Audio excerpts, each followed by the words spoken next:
So most cogently in your work. just a reminder that the question that sent everybody for coffee was how does settler colonialism shift the analytics we have to take on in the current moment? And so we also would like to try and get it, if we can. I know it's difficult in the way this room is arranged, but to shift it from just a Q&A back and forth, that people should feel free to jump in around the thread. So, so we'll invite feedback from Michelle and Jason and Shona on this, but please feel free to add into the conversation, so that it's not just feeling like back and forth this way, and that we can get some circulation moving in the discussion. And then I have Ian on the list after that. If you're, and then okay, so okay, now we're getting a bunch. Okay, all right. Patrick, Josh. Okay, Sophie. Oh my goodness. Okay, we're now at 12:30. Okay, so settler colonialism. Who wants to start? How about? Okay. So why we just to kind of paraphrase the question, I'll try. It was like. I think Gregg did a nice enough job. It's better because it's more succinct. Okay. Anywhere you want to go with that. Okay, great. So, thinking about settler colonialism, tying it back to a previous moment in our conversation, the question of replacement wasn't just about property. It was also about elimination, who can be killed, and Christian conversion. And so when I think about, this history and also the word plantation, something I mentioned on a couple days ago, was that plantation as a word in the 17th century was the word that meant to colonize. It wasn't necessarily about an agricultural plant. It was the plantation of one world on another. And it was underwritten by a Christian theology of what could be killed, enslaved, eliminated. And so, a kind of thought experiment is if, capitalism ended, this is obviously a thought experiment, if capitalism ended, would settler colonialism end? Right? And so I think, no, capitalism is crucial to our current formation of settler colonialism. It's been crucial to the history of settler colonialism here in, the United States and Canada. I particularly think about Canada, but I think it also exceeds that relation. When I look at that early history of settler colonialism and think about its unfolding in Canada, I also think of not just the relation of property, but also the carceral relation. I think about, the way that Christian conversion was used to make carceral relations of imprisonment. I think about the questions of wasting, and when we look at the kind of long history of that word, there's wasting in the relations of capital, like making waste, but wasting, that kind of destructive wasting, to lay waste to something, proceeds as a logic that one can be entitled to. And so I do think that there's something that settler colonialism is crucial, at least if you're looking at Chemical Valley, right? You have to think it through settler colonialism. And then the question about, like, what else does it help us notice in addition to capitalism, in excess of capitalism, underwriting capitalism? I mean, that's just like a starting point, maybe. So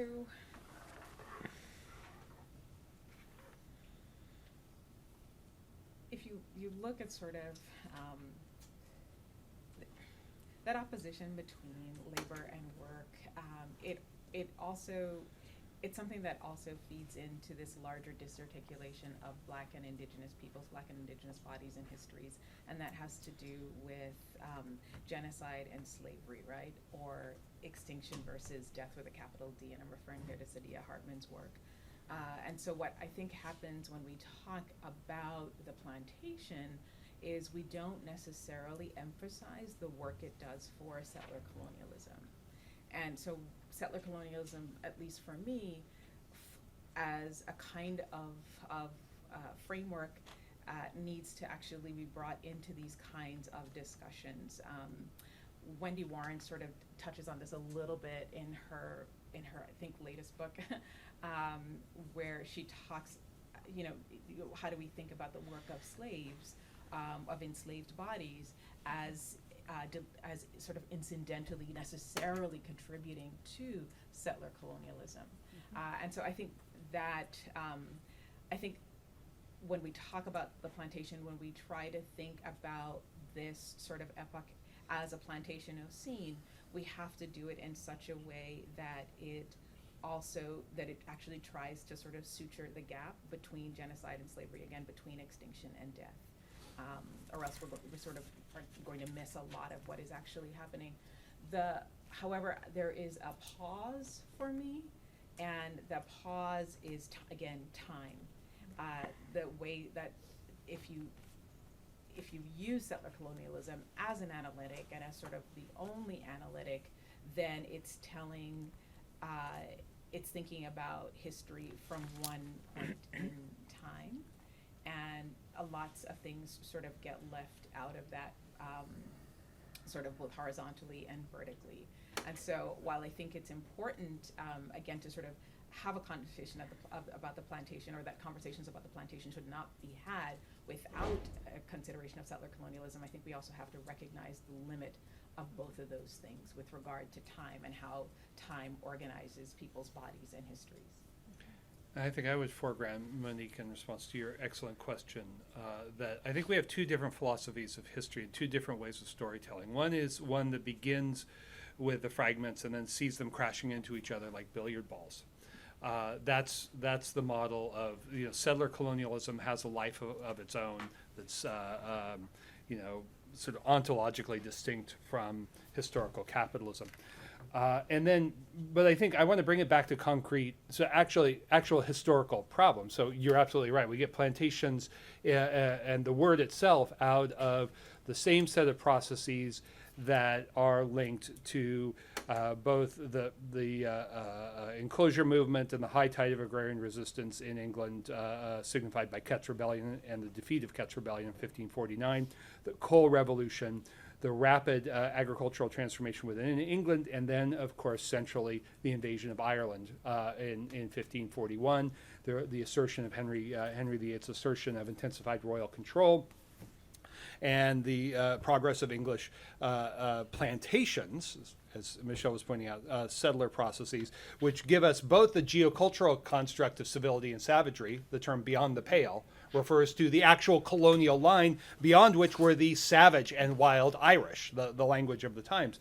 So there we have a kind of world historical event in which capitalism is not out here. And so if we begin with that this fragmented perspective, then we can't ever get to the ways in which the truth is the whole, to quote Hegel. We have the connective processes, not the whole like everything existing, but a web of connective processes in actually existing history, in which the geocultural, the capital accumulation, the domination and genocide moments are all put together. So that, for me, is one of the contributions of the Capitalocene. It asks questions about how do we connect processes that are otherwise not connected, because if we don't do that, then we end up very much in the problem of post-World War II humanities and social science, which is methodological nationalism, and we're going to study states, we're going to study markets, we're going to study development, we're going to study this kind of thing. So how do we do connective stories?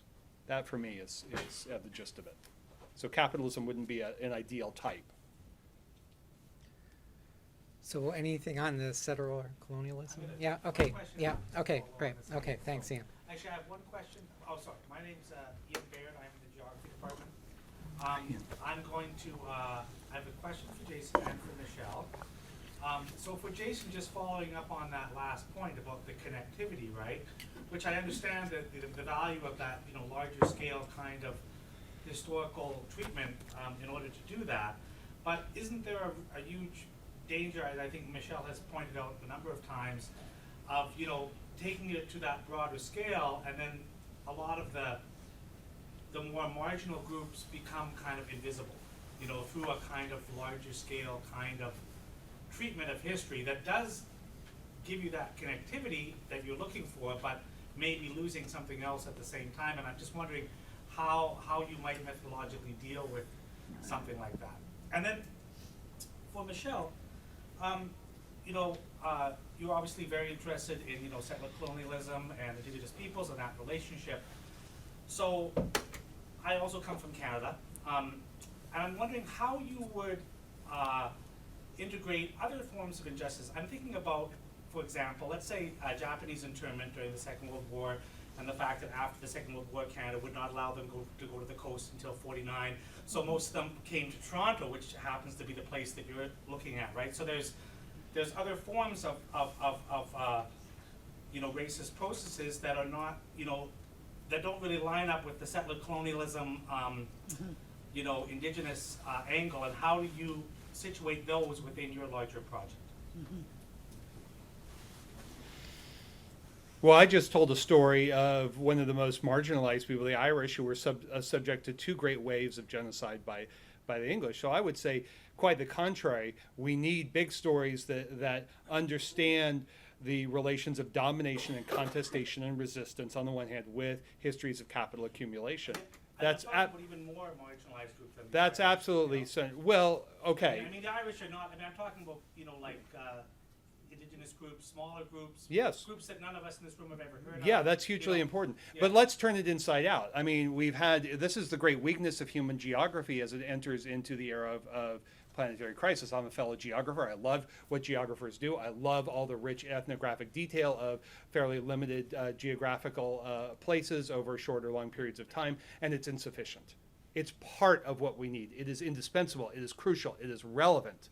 But a politics without world history and analytics and interpretation without world history is going to be completely inadequate to making sense of the planetary crisis and capitalism as a geohistorical creature that is now in the throes of planetary crisis.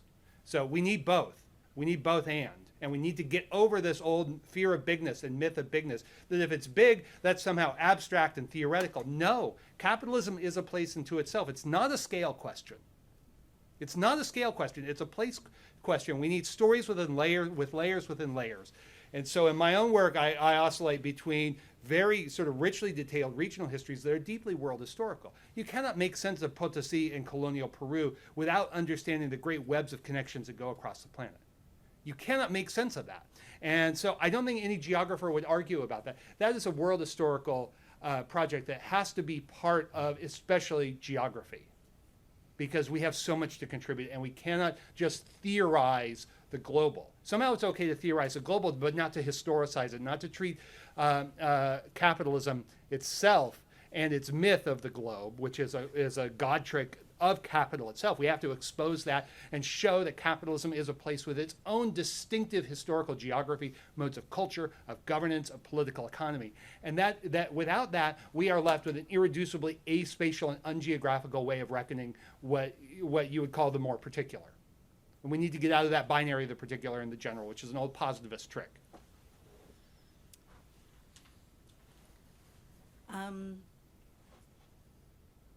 Can you say that question again? I'm just wondering how you would situate, you know, people who aren't Indigenous. Oh, or yeah. Okay, settler colonialism I got it within now. within your larger project. Yeah. So, you know, something I think about, like I've been thinking about in terms of this conversation is like, who are we doing our various projects for? You know, for whom are we working with and who are we doing our projects for? And so I think Toronto is actually a really exciting place right now because there's really, I think, meaningful conversations amongst people who are bringing different histories of colonialism and anti-colonialism and decolonialism into contact with one another. So, you know, as a profoundly diasporic space that's also on Indigenous land, it's a really exciting place. So even if I just think about my lab, one lab member is from Somalia, and the conversations around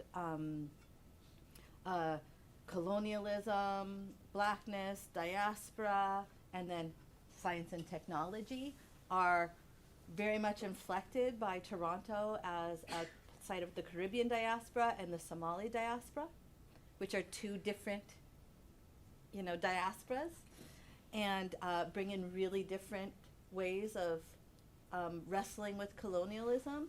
There's a lot of members that are at the TRU who are South Asian, and so thinking about India on the one hand, but also then Bangladesh, which is different.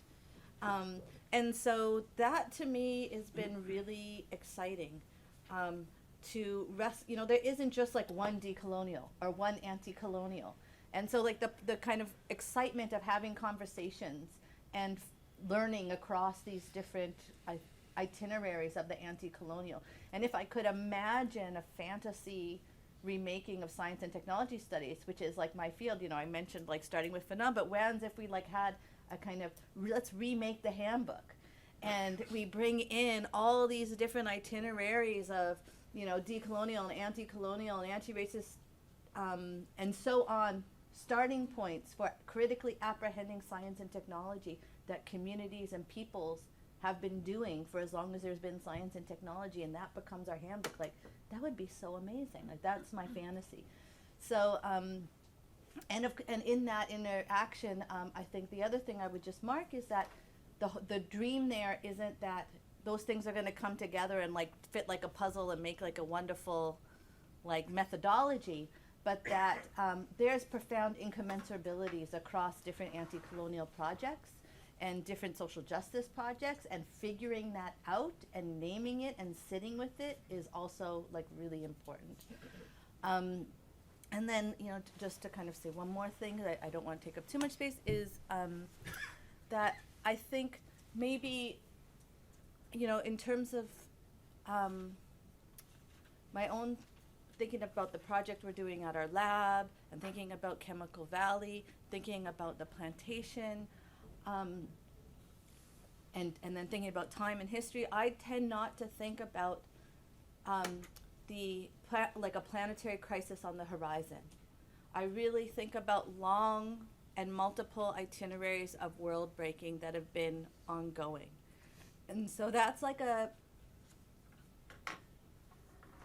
it's just a different framing of the question, right? And so, and I really learn a lot from Jason's work. I really learn a lot from thinking about bringing this connectivity together. And I also like care about big stories, but I also, think it's really important to not lose sight of the multiplicity of temporalities, the multiplicity of world breakings and histories, and to kind of keep them in this conversation. Think about why you're doing your work and for whom, and in relation to what worlds. And so I don't think that necessarily undoes other frameworks and methodologies. I just want to like make space for that as a starting point here. Great, thank you. I guess you're next. Hi, my name is Sarah. I'm a dissertator in the English department. I have two questions, and I think one will build off Monique's question, and that's about the discursive work of the scenes.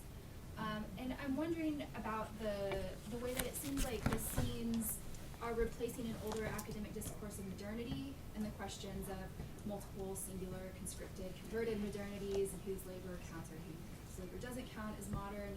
And I think this came up last night. I was noticing in the conversation. We need multiple scenes in order to account for the different experiences of people in the world, in a way that I think the conversation around modernity also raised similar questions of who and when and what is left out and who is we, etc. And I wonder what, and Professor Jackson, I really like to hear what you have to say about this. What are the scenes doing for post-colonial and Caribbean studies in particular? How might the plantation scene be shifting the way we think about post-colonial or Caribbean studies. And then my second question is about Professor Jackson, how your work on the dialectic between work and labor and the colonial period is refracted or reflected in the 20th century around like post-colonial nationalist movements, and how work and labor is being deployed in related ways, and how is that working at a different historical moment? So, I'm not sure I have all of the questions in my head, but in terms of the labor-work divide, I think that it is critical, or that it has been critical to some articulations of anti-colonial struggle, and then also to sort of the post-colonial nation state, and how it relates to various sets of its citizens. So I do think that it is important there. But your question about the plantation Ocene? Yeah, Could you say it again? how is the discourse that we're talking about with the seminar shaping, or how do you think it might shape the field of Caribbean studies? Or did it come out of post-colonial studies? Because my name is Marjorie, I'm from UW-Whitewater, and I studied comp lit here in the heyday of post-colonial studies. And it seems like everything you guys are talking about, I have seen post-colonial work address, right? Even reading Jane Eyre and looking where Rochester gets his money from a Caribbean plantation. It was, so I was really interested in your question, like, is this coming out of post-colonial studies, or is it going to enrich post-colonial studies? Yeah. So I think the sort of proponents of the term would be better placed to answer that question. I don't think, though, that it's a term that could have emerged without some of the work that has happened under the umbrella of post-colonial studies.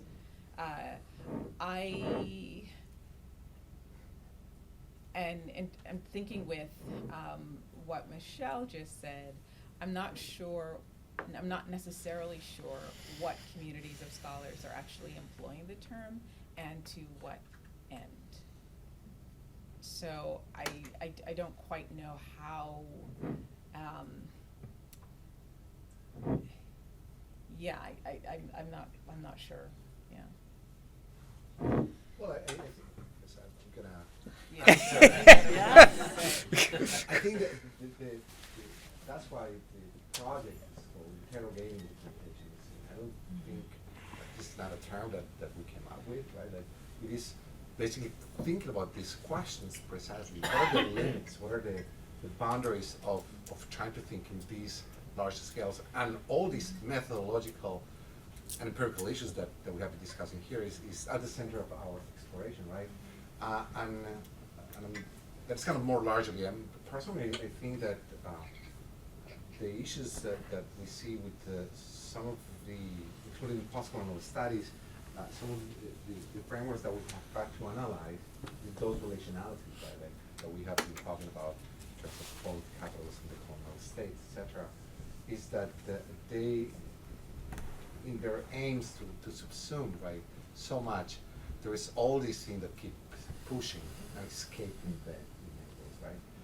And I think that's what we thought, like thinking about the plantation Ocene, and not only as plantation is related to plantations happening in a kind of in a specific historical space, like the Atlantic Island area, but something that has a larger trajectory that includes things like mining, that includes things like chemical violences in Toronto. We thought it would be a good starting point to try to kind of break away from, for instance, certain kind of relationalities, and I can maybe just jump in here, like about the ways in which we think all these different actors and spaces are being we codify them, right? And in many ways it has to do with the issue that Michelle mentioned before. How is that our own, intellectual genealogies somehow kind of pushes us into organizing knowledges and thinking about places, peoples, and dynamics in specific ways. And I was thinking about that when, is fascinating to hear, right? That we've been talking about the history of the Americas, right? Starting in 1492, and the place of both the indigenous peoples, the relation between the Europeans, indigenous peoples, and Africans, usually comes from a lens that that is very Anglo-Saxon in nature, right? And I'm saying that because obviously as a Latin Americanist, as a Caribbeanist, it is very interesting. Many of these discourses, and specifically De Las Casas, for instance, was just one of many people, right? Yeah. Writing about this, right? Was part of a larger debate, right? About both erasure, about the imagination of but obviously De Las Casas is central to the Black Legend, right? So that also kind of localizes all these knowledges and all these spaces and all these histories in a specific umbrella that gets subsumed, right, under those larger categories, right? So it's kind of also thinking about that, kind of pushing back, even around, you know, thinking with the capital or thinking with the colonial, right, in that kind of very specific way that is given to us by both post-colonial studies, but also thinking about England, Canada, what is left outside, what are the histories that are not there, right? What are the histories of all the Indians, Amerindians that are Incas that are petitioning to the King of Spain for the land, all the black peasantry that developed in the 17th century Caribbean, that is by far most of the people that were living in Cuba, the New Kingdom of Grenada, Puerto Rico, before the emergence of the plantation complex. All the different relationalities between people of African descent and Amerindians in Brazil, right? The place, by the way, where the plantation complex of the Caribbean, as we think about it today, first, you know, came into being with the Dutch, and that was later for Barbados, right? So, but those sort of histories do not fit very well within those models. So, I don't know if that kind of answers some of that. It sounds like, yeah, especially the mining and chemical violence, although I think Rob Nixon's Slow Violence is a book that I would put in kind of post-colonial studies, and he does a lot of chemical violence, you know, so anyway, just, there's definitely a connection, and it's just interesting to me to try and parse out, like, you know, what's the new hot part of this that's different than what post-colonial studies had started interrogating. Well, I mean, Oh, you go, and then I want to say something. so, I mean, I would say that, you know, I mean, the summer itself, I mean, frankly, you know, the plantation scene has not been really interrogated. I mean, it was, you know, it's based on a little paragraph in Donna Haraway and a footnote of a conversation between Haraway and Anat Singh, right? And so no one, you know, it hasn't really been taken up and interrogated and thought about in terms of what analytics, you know, it can provide. But I mean, partly it's a response, you know, to the Anthropocene, and it's kind of, you know, as Michelle pointed out, it's an imperialist kind of ambition, and so, you know, one of the things, and you know, and this connects to Jason's work in terms of thinking about world history and global signatures, right? And if we think about kind of world transforming events on a kind of environmental and ecological scale, the plantation affords certain kinds of thinking that connect to violence and racial violence, for example, that aren't registered at all in the Anthropocene, right? And so that, I think, was one of the inspirations for us, you know, to put this seminar together. But what I would say too is that, you know, Monique and Paulo and I and Sophie have been very conscious that we all work in the Atlantic, in the Black Atlantic, and what's been really important also with a lot of the grad students in the seminar who work in other places like South Asia and Southeast Asia, right? And the plantation has very different, it looks quite different in these different places, and we need to be conscious of that. So we can't just collapse it down to the Caribbean, right? I think it's really, so when we're talking about labor, right? Labor regimes on the plantation look very different if we're looking in Southeast Asia or Liberia where I work or the Caribbean, right? And to hold those differences as well as similarities, I think is really important. That it's not just a Caribbean studies kind of Yeah. project, Or an Atlantic or an Atlantic studies project. Yeah. Monique? And I just want to add a little bit. So I think part of what was at stake in Sarah's original question is how is it that the scenes, the plantationist scene, is different from, say, global modernist discourses? And I think that one of the things that is asking us to think about is environmentalism in some sort of strong dialogue with sciences and social sciences, but also, and this gets to the question of post-colonialism, it's putting together discourses like indigenous studies and critical race studies. And I think that for me, one of the things that was really transformative about engaging, and I read your work previous to the seminar, Jason, but the new work of Michelle and Shona is the way it has us think about indigeneity, which is it's a very complicated relation to post-colonial studies and is often left out of it. And I think that one of the things that, the work, Shona's work in particular, is asking us to note is these are really incommensurable modes of colonialism, and we have to think through that incommensurability, right, and the different ways that has us think ecology. And you might not be thinking of the non-human, but I think that there's a difference that plays out if we follow out these incommensurable kinds of colonialism. So just to give some sense of what I think might be different, and also agreeing with everything Gregg just Yeah. said. And I think too, Michelle's helped us think a lot about genealogies, and you talked about like what would STS look like if we started from Fanon, right, rather than Latour, and a similar, we had a visitor, Malcolm Ferdinand from kind of this political science history from Martinique that came last year, and I left us with a really provocative question.